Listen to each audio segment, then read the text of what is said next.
Welcome into NBA Now by Chat Sports. I'm your host, Marshall Green. The NBA draft is over and done with, and we are moving along in the NBA offseason as we are now focused on NBA free agency. In today's show, we're going to take a look at the top 25 NBA free agents. ESPN put out a list where they ranked their top 25 NBA free agents, but they based it on the stat WAR, which is wins above replacement. So we got that list inside the Chat Sports studios. Then we had myself, Seeps, Rolly, Harrison, Chase, all the NBA guys here submit our own top 25 rankings. And now we got a list of really ESPN's and Chat Sports rankings. So these are not all my rankings. So if you're upset, don't just yell at me, yell at the other guys in the office. But let's do this before we get going. If you could, we would really appreciate it if you hit that thumbs up icon. Our bosses said we wouldn't be able to get to 300 likes on today's video, and that was upsetting. I love being doubted. The chip on my shoulder continues to grow every day. Let's prove them wrong. If you love the NBA and you want more NBA videos, hit that thumbs up icon right now. So between the Chat Sports and ESPN rankings, we had Kyrie Irving as the number one free agent going in to July 1st, an NBA free agent, really June 30th, opens up next Friday. He is an unrestricted free agent, and he is free to sign wherever he wants. No doubt Kyrie is one of the best players in the NBA. You just kind of got to ask yourself, is he a winning player at this point anymore? I mean, it seems like everywhere he goes, really just turmoil and trouble follows the guy. But he was good in Dallas in the limited sample size. The record didn't reflect it, but he's giving you 27 points, 6 assists on elite efficiency. Irving, still one of the best bucket getters in the NBA at that guard spot. The second player we got on today's list is James Harden, and he does have a player option for this upcoming season with the Philadelphia 76ers. That is expected to be declined, and he is going to test free agency. We've heard rumors that the Houston Rockets could be a destination. We've heard about the Los Angeles Lakers. We've heard about the Phoenix Suns, which doesn't sound too likely. We even heard about the New York Knicks. At one point, they were the betting favorite to sign James Harden in NBA free agency. He's been good in Philly, I would say. I wouldn't say he's been great at all, and especially not in the postseason, but Harden is still a key piece in the NBA, and the Sixers are definitely going to miss him if they lose out on him. Number 3, we got Fred VanVleet, the unrestricted free agent as well. He had that player option. He turned it down. Now he's an unrestricted free agent, and he's really one of the top guys left in NBA free agency. Last year, great raw numbers, right? 19 points per game, 7 assists, but only 39% from the floor and 34% from three. Really, his efficiency has taken a dip in the past couple of years. He's a great pick-and-roll maestro, but he's not an efficient scorer anymore. Still going to be a good player, though, for whatever team signs him. But sounds like he's going to get overpaid at $30 million. Think about it like this. Jalen Brunson got $25 million, and he is much better than Fred VanVleet. Draymond Green is an unrestricted free agent after he declined his player option of about $30 million. There's been a lot of teams linked to Draymond Green. We've heard some Lakers rumors. We've heard some Suns rumors. Maybe with the Dallas Mavericks now having that full mid-level exception, they could be a buyer for Draymond Green. I think he's going to want to go to a contender. I think the Golden State Warriors are still the betting favorite for Draymond Green. Brook Lopez, the big man for the Milwaukee Bucks, also an unrestricted free agent. You're really in a weird spot right now if you're the Milwaukee Bucks. Khris Middleton opted out of his deal. We'll talk about that. Brook Lopez is an unrestricted free agent. And if you're looking for a big man that can defend the rim at one of the highest clips in the NBA, while also being a guy on the offense that can space and really knock down shots, he's one of the best in the biz. I think he's going to get a lot of money coming up this free agency cycle. We've already talked about our top 5. Not my. I'm saying our. Who is the best free agent, though, this year? Is it Kyrie? Is it James Harden? Is it Draymond Green? Who is it, the best free agent this year? I want to hear from you down below. I'll tell you this much. I did not have Nikola Vucevic as my 6th best NBA free agent, but based on the rankings that we got here, that's what the results are. Vucevic is a solid player. No doubt about it. He's a good offensive player. He can score all over the court.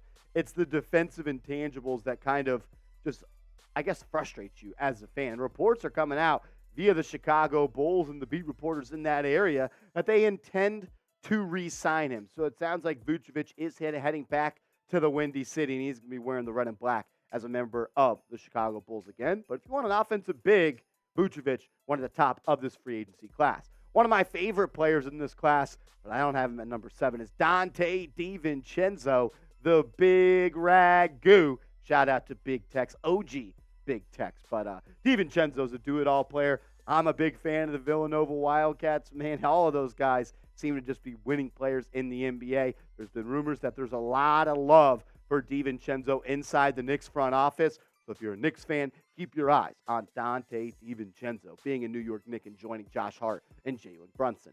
Christian Wood was a big name last offseason once he was moved from the Houston Rockets to the Dallas Mavericks. Did not work out all that well for Dallas. He's an unrestricted free agent. I'm expecting him to command a decent amount of money. Really skilled offensive player. Doesn't bring you much on defense. Doesn't make teammates better. And there's questions of his work ethic.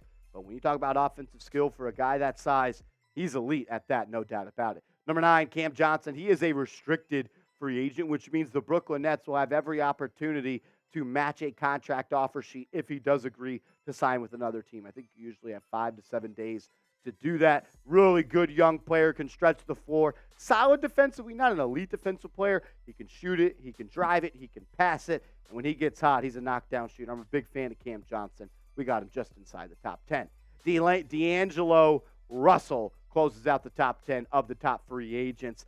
Didn't play all that well in the playoffs, but he's not a scrub by any means. He has just been unable to find his groove in the postseason for really any team that he's played for. This past year for LA, shot just 42% from the deck and less than 32% from deep. Still gave you 14 points and almost 5 assists. Good player, but it's the postseason struggles that concern me with D'Lo. But if you need a point guard that can control the offense, create for himself and for others, he's going to be a guy that's going to have some interest across the league, no doubt about it. This is where my list just completely does not agree with this one. Josh Hart being the number 11, that's a joke. Josh Hart's a top 5 free agent this year, in my opinion. One of the best role players in the NBA. I love when players become stars in their role. Not saying Josh Hart is a star, but he's one of the best role players at it.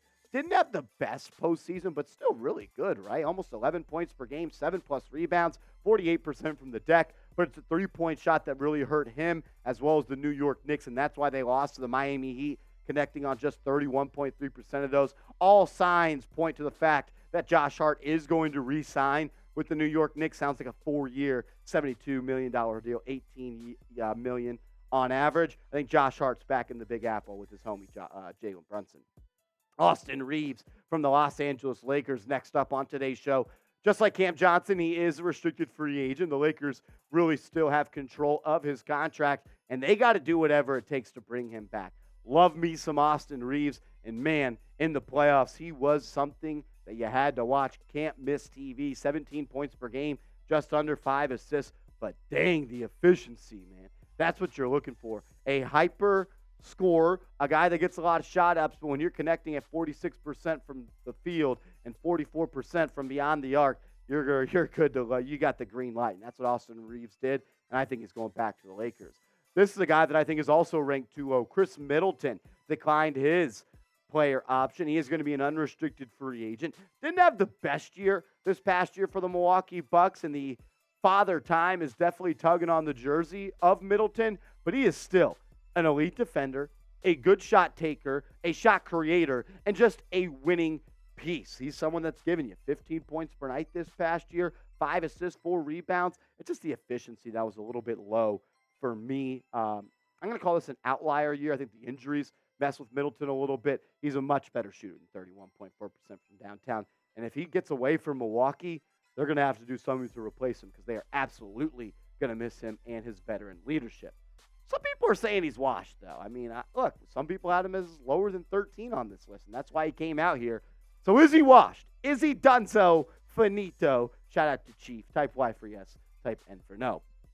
Jakob Poeltl comes in at number 14 of this list. I'm a big fan of his. He's an unrestricted free agent as well. Really good roller in the pick and roll. Will really play with the guard. He's someone that I was shocked went for a first-round pick because he was on an expiring deal. Toronto's going to try to bring him back, but they run the risk of losing him as they do not have restricted free agency over Pirtle. Good player. I could see him going for the non-taxpayer mid-level exception of about almost $13 million per year. Number 15, one of the best scoring guards off the bench who transitioned to a starter this past year, Jordan Clarkson. He has a player option, has a couple of days to pick up on that. We'll find out if he will be a free agent. I'm expecting him to decline it, test the free agency market, and try to get more guaranteed money going into the future. If you need a score that can just be instant offense, has that microwave badge on Hall of Fame, Clarkson is a guy that can get that done for you in your squad. Bruce Brown, one of my favorite players in the NBA in free agency.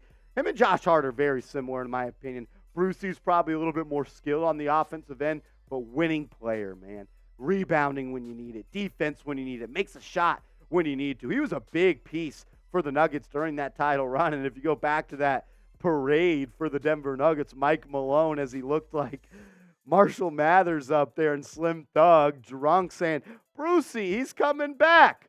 Sounds like Bruce Brown is not going to be back with the Denver Nuggets. I think he's going to get a sack this summer, so we'll see if he's with the Denver Nuggets or not. Matisse Thybulle really upped his stock after he got moved and traded to the Portland Trailblazers. He became a knockdown shooter, and when you pair that with his defensive versatility on the perimeter, that's a scary combo. He's a good player. We got him at number 17. Josh Okogie, the young player for the Phoenix Suns. I'm expecting him to go back for a cheap value deal with the Phoenix Suns, go join Bradley Beal, Kevin Durant, and Devin Booker. But if you're looking for a scrappy defender who's still kind of developing on the offensive end, that's a guy that you could be looking at for maybe the cheaper available exception for about $6-7 million.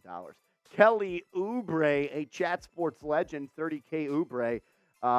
He actually went to my rival high school, so I've been watching him play ball for a while.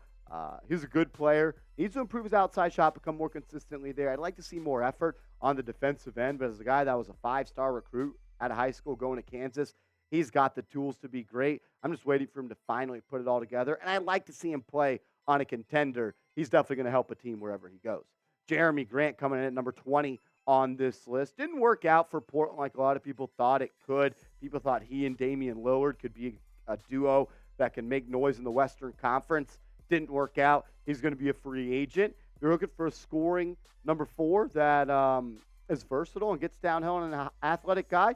Jeremy Grant is a player that your team could target. Naz Reid, a guy that's picking up a lot of juice going into free agency. And it's because we're starting to see teams really fall in love with these big men that can stretch the floor, but not only do that, create their own offense a little bit. He's got a little bit of a handle. He can get downhill, finish around the rim, and he can step out and hit it from the outside consistently. 34, 34, 35, and 33% for Naz Reid the last couple of years, and that's on like 3 attempts per game. So he's the guy that defenses definitely have to account for. Russell Westbrook coming in at number 22 on our top 25 free agents here inside the Chat Sports Studios. I am very intrigued on where Russell Westbrook is going to go. Does not sound like the LA Clippers are a possibility.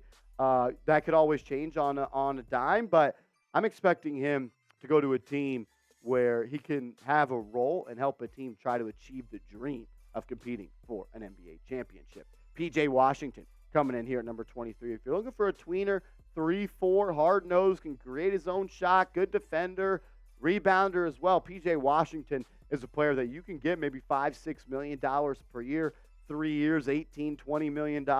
Washington could be a good value play for a competitor trying to round out this roster. Number 24, a former NBA champion, Harrison Barnes. He was a key part of that Sacramento Kings team last year, provided a lot of veteranship and leadership for a young group and a young nucleus over there in Sacktown. Got into the playoffs. That arena was electric. But if you want a veteran scoring wing, Harrison Barnes could be your cup of tea. Last guy we're going to talk about in today's show is Patrick Beverley. I don't even know what to say about Patrick Beverley because I respect his game. But, like, when I listen to him talk, it kind of upsets me. It's like Karl Anthony Towns, a.k.a. Big Purr.